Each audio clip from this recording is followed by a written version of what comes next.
గుంటూరు ఇందిరాగాంధీ నగరంలోని municipal corporation స్కూల్లో శనివారం ప్రపంచ మహిళా దినోత్సవం ముందస్తు వేడుకలు ఘనంగా జరిగాయి. ఎస్టీయూ పశ్చిమ విభాగం ఈ వేడుకలను ఘనంగా నిర్వహించింది. డీఈఓ సలీం బాషా, ఎంఈఓ ఖుద్దూస్ అతిథులుగా హాజరై మహిళా ఉపాధ్యాయులను ప్రత్యేకంగా సత్కరించారు. ఎస్టీయూ అసోసియేట్ అధ్యక్షులు పెదబాబు, జిల్లా అధ్యక్షుడు కొరివి వినయ్ కుమార్, నగర అధ్యక్షులు మహిళా కార్యదర్శి నిర్మల, స్కూల్ హెచ్ఎం దరియహవల్లి తదితరులు వేడుకల్లో పాల్గొన్నారు.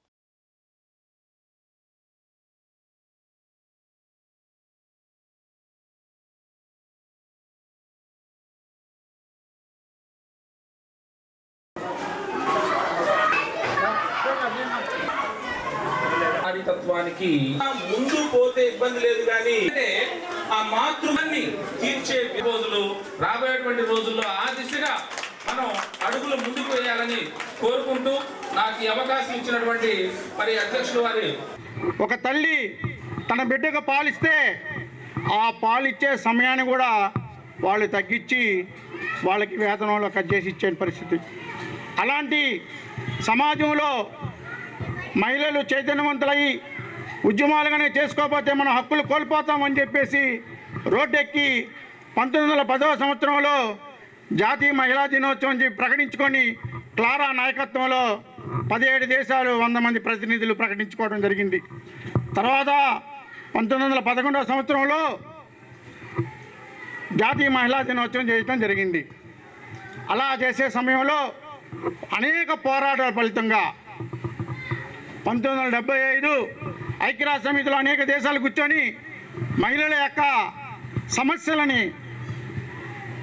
ఆలోచించి వారి యొక్క జీవన భద్రతను కల్పించాలి, వాళ్ళ చైతన్యం కలగాలి, వాళ్ళకి రాజ్యాధికారం, ఆర్థికపరమైనటువంటి అంశాలు, సామాజికపరమైనటువంటి అంశాలు, అన్ని అంశాలలో వాళ్ళని సమానంగా పురుషులతో పాటు సమానంగా తీసుకురావాలని చెప్పి 1975 మార్చి 8వ తారీఖున అంతర్జాతీయ మహిళా దినోత్సవం అని చెప్పేసి ప్రకటించి ఆ మార్చి 8వ తారీఖున జరిగిపోయినటువంటి అనేక విజయాలను గుర్తు చేసుకుంటూ ఆ విజయోత్సవాలను మనం జరుపుకోవాలి.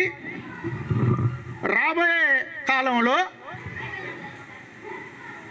మనం ఎటువంటి ప్రగతి సాధించాలి అనే దాని మీద మనం వ్యూహ రచన చేసి రాబోయే రోజుల్లో మీకున్నటువంటి వివక్షత, మీకున్నటువంటి రాజ్యాధికారంలో మీ వాటా, ప్రపంచంలో ఉన్నటువంటి అన్ని విషయాల్లో మీ వాటాని మీరు సక్రమంగా తీసుకునే పరిస్థితి రావాలని చెప్పేసి, ఆ చైతన్యం మీలో రావాలని, మహిళా సాధికారత సంపాదించాలని చెప్పేసి ఆనాడు ఐక్యరాజ్య సమితిలో అనేక దేశాలు కలిసి నేను తీసుకున్నటువంటి నిర్ణయం.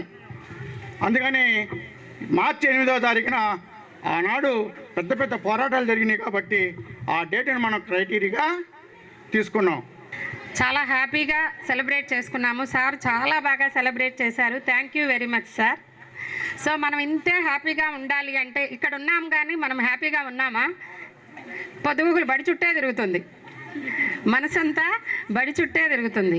సో మనం ఎక్కడున్నా మనం హ్యాపీగా ఉండాలి అంటే మన దగ్గర ఉన్న పిల్లలందరూ కూడా బాగా చదువుతూ ఉంటే మనం ఎక్కడున్నా హ్యాపీగా ఉంటాం. సో అందుకోసం మనమే ట్రై చేయగలం. ఆడవాళ్ళగా మగవాళ్ళ కంటే కూడా అనుకున్నది సాధించగలిగే శక్తి ఆడవాళ్ళకి ఎక్కువ ఉంటుంది. సో మనం అనుకుంటే ఏదైనా సాధించగలం. అలా అందరము కలిసి మన స్కూల్స్లో ఉన్నటువంటి పిల్లలందరూ కూడా వాళ్ళ స్థాయికి తగ్గ స్టాండర్డ్స్ పొందేలాగా కృషి చేద్దాం. ఈ యొక్క మహిళా దినోత్సవాన్ని పురస్కరించుకొని వారికి హృదయపూర్వకమైనటువంటి నమస్కారాలు తెలియజేసుకుంటున్నాను.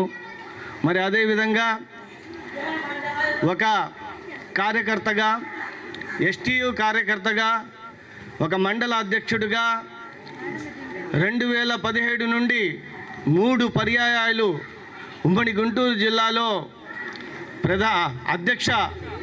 అధ్యక్షుడిగా పనిచేసినటువంటి వ్యక్తి. రోడ్డు మీదకి 16,000 మంది వచ్చి న్యూయార్క్ సిటీ మొత్తం కూడా మహిళలతో నిండిపోయి మహిళా హక్కుల ఉద్యమం అనేది మార్చి 8వ తారీఖు ఆదివారం రోజు స్టార్ట్ అయింది. అసలుకి అమెరికా అనేది ఒక పెద్ద అన్నిటికన్నా ప్రజాస్వామ్య దేశం అని చెప్పుకుంటాం. అక్కడే మహిళలు అణిచివేతకు గురయ్యారు. వాళ్ళే అందరికన్నా ముందొచ్చి ఉద్యమం స్టార్ట్ చేశారు.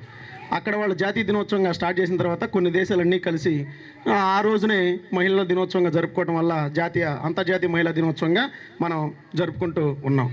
ముందుగా అసలు ఈ ఉత్సవం అనేది ఒక రోజుకో లేకపోతే ఒక పూటకో అయింది కాదు. కొన్ని శతాబ్దాల కాలం నుంచి కూడా అణిచివేతకు గురవుతున్న ప్రతి మహిళకి కూడా ఒక రోజంటూ, అంటే ఖచ్చితంగా వాళ్ళకి సంబంధించిన సమస్యలు, వాళ్ళకి సంబంధించిన హక్కులు సంబంధించిన ఒక్కరోజైనా వాళ్ళ కోసం కేటాయించి ప్రతిదాన్ని కూడా చట్టసభల్లో కూడా డిస్కషన్ చేయడం కోసం మాత్రమే ఇది కేటాయించబడింది. ఇది జాతీయ స్థాయిలో కాదు, నేషనల్ లెవెల్లో, అంటే 194 దేశాల్లో కూడా చర్చించదగిన రోజు అన్నమాట. మన దేశంలో మాత్రమే చాలా తక్కువ స్థాయిలో మాత్రమే ఈ రోజుని జరుపుకుంటా ఉన్నారు.